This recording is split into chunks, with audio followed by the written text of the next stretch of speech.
warahmatullahi wabarakatuh. Kami dari kelompok 2 ingin mempresentasikan digital diet dan prediksi kesehatan mental, membangun batasan digital untuk kesehatan. Perkenalkan, nama saya Yunia Fatma Syarif dengan NIM 19242255.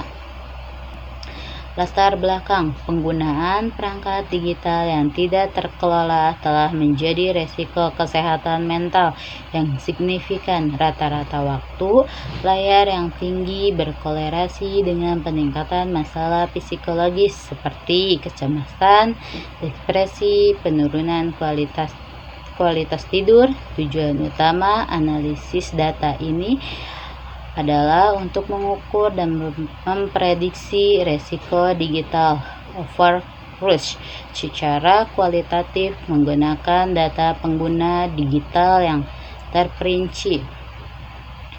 Konsep digital diet bukanlah detox total, melainkan sebuah pendekatan untuk konsumsi media digital yang sadar dan bertujuan. Konsep ini bertujuan mengembalikan kendali atas teknologi. Di sini ada 2 pilar implementasi yang bisa dilakukan.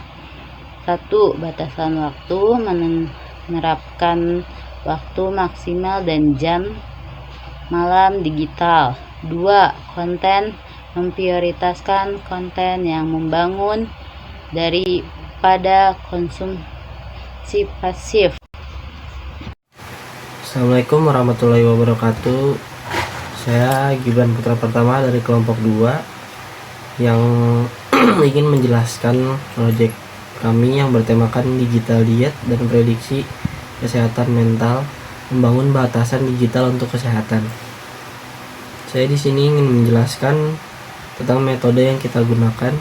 Yang pertama ada metode tool yang kita gunakan adalah yang pertama Google Colab. Google Colab adalah platform yang kita gunakan, dan yang kedua adalah Python. Python adalah bahasa pemrogramannya, dan untuk library-nya yang kita pakai yang pertama ada Pandas dan NumPy. Yang ketiga ada Skit dan Learn. Yang keempat ada Altair atau Seaborn. Lanjut di metode yang kedua, kita menggunakan metode workflow atau tahapan analis.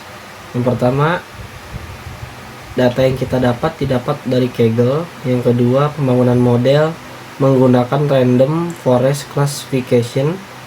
Yang ketiga, validasi menggunakan cross validasi untuk keandalan hasil. Dan yang terakhir ada metode variabel utama. Yang pertama, variabel yang kita miliki adalah variabel X yang berfungsi, yaitu seperti screen time, phone usage, age, gender, dan age. Yang kedua ada variabel Y, yaitu tingkat resiko yang kita bagi 3. Yang pertama ada balance, heavy, sama overuse. Terima kasih. Baik, di sini saya akan menjelaskan implementasi dari analisa data yang kita buat. Pertama, di sini ada namanya import. Di sini ada importan. Di sini adalah untuk pemanggilan semua library yang kita gunakan. Yang pertama itu adalah Pandas untuk membaca database kita. Kita menggunakan database untuk membaca database CSV, juga NumPy untuk numeriknya. Yang kedua juga ada train test split, ini untuk membagi data untuk dilatih dan juga dites untuk mengenerasikan data-data tersebut. Terus ada pipeline yang itu untuk menggabungkan semua data. Sebenarnya pipeline itu adalah gabungan dari lanjutan dari kolom transformer. Jadi itu kolom transformer itu membedakan data, memprosesasi data menjadi seperti skala menjadi angka, dan encode menjadi kategori begitu. Nah, pipeline-nya itu tersebut untuk menyatukannya kembali agar menjadi lebih teratur dan lebih rapi. Nah, di standar scalar dan one hot encoder juga hampir mirip dan sama yang di atas.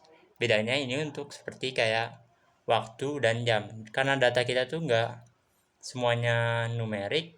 Nah, dengan standar scalar dan one encoder ini kita membuat semuanya jadi numerik. Lalu selanjutnya ada akurasi skor dan juga klasifikasi report yang digunakan untuk mengukur akurasi dari data tersebut. Kita juga menggunakan yang namanya itu model random forest yang saya pikir itu sangat kuat untuk data kita.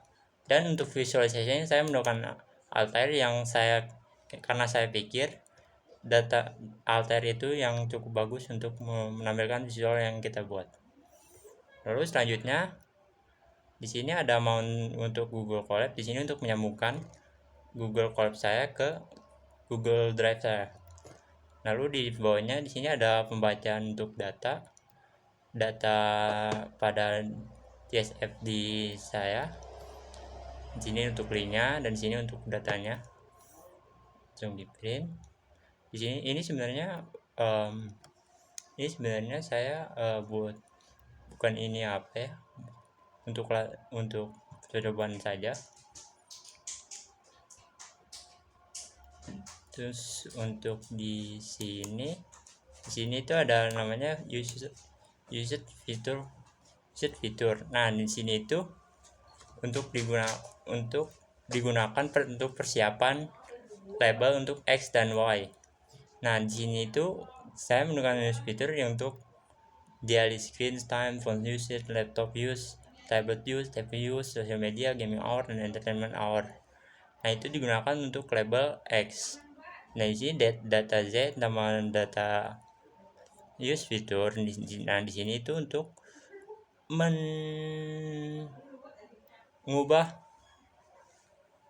mengubah semua data yang ada untuk menjadi nilai rata yang sama dengan 0 dan juga deviasinya yang 1. Terus untuk di bawahnya itu untuk mengukur semua data yang ada. Jadi seberapa tinggi data yang ada yang sudah ini dikumpulkan, seberapa tinggi berarti semakin tinggi skornya, itu berarti semakin tinggi juga user menggunakan screen time-nya tersebut. Lalu kita labelkan menjadi 3 kategori, yaitu balance user, heavy user, dan overuse risk.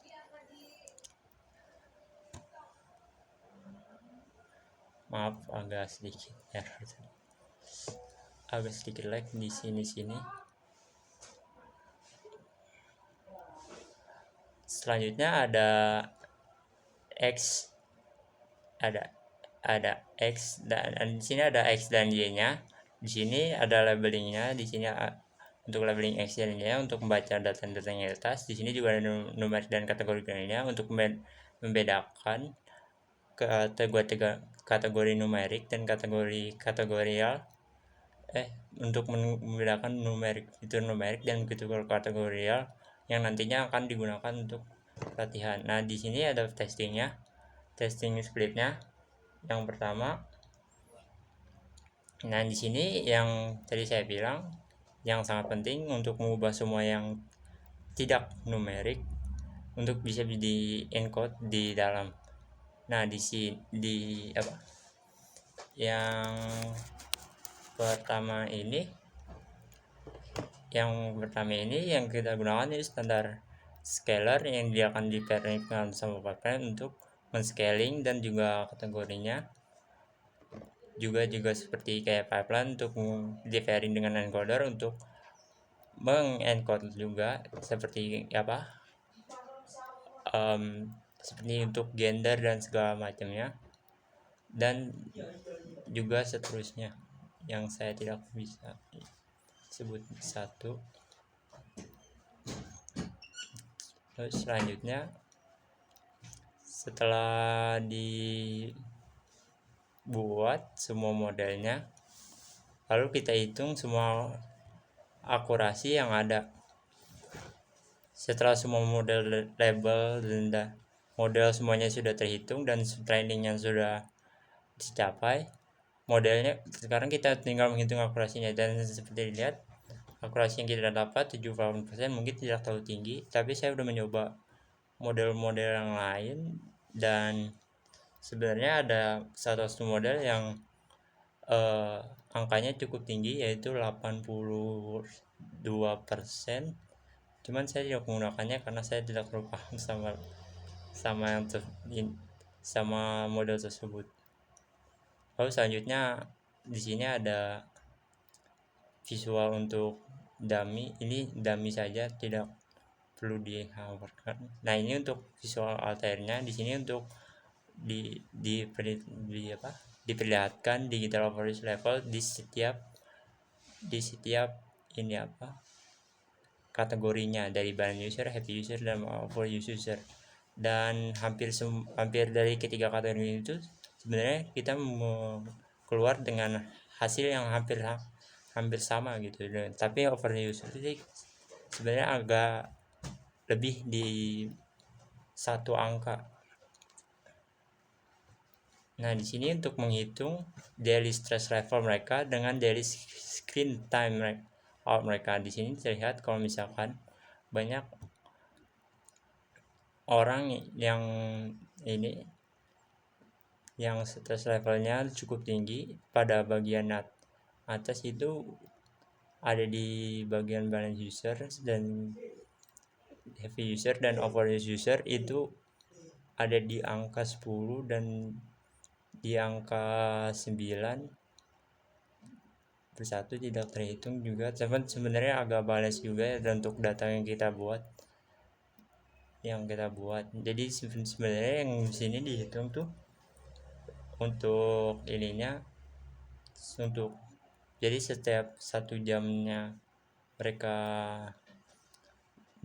dari screen time-nya seberapa stresnya mereka juga, seperti itu. Cuman ini untuk visual alternya mungkin itu aja dari saya. Mungkin sekarang untuk kesimpulan dari presentasi dari kami. Jadi kesimpulannya, kami dari data yang kami dapat dengan akurasi 78%, kebanyakan orang yang menggunakan balance user pun mendapatkan masalah untuk menghadapi stress level mereka.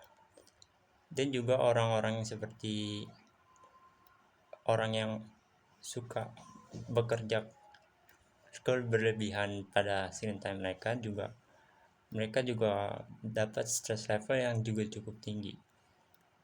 Mungkin stress level bukan diukur bukan cuma karena screen time juga, tapi juga karena emosional fisik mereka juga. Jadi data yang kita buat juga tidak terlalu akurat, yang kita dapat juga tidak terlalu akurat. Jadi makanya data yang ditunjukkan tuh tidak menunjukkan kalau stress level orang bisa tinggi hanya karena mereka bisa rendah hanya karena mereka balance user gitu. Sekian dari kelompok kami. Wassalamualaikum warahmatullahi wabarakatuh.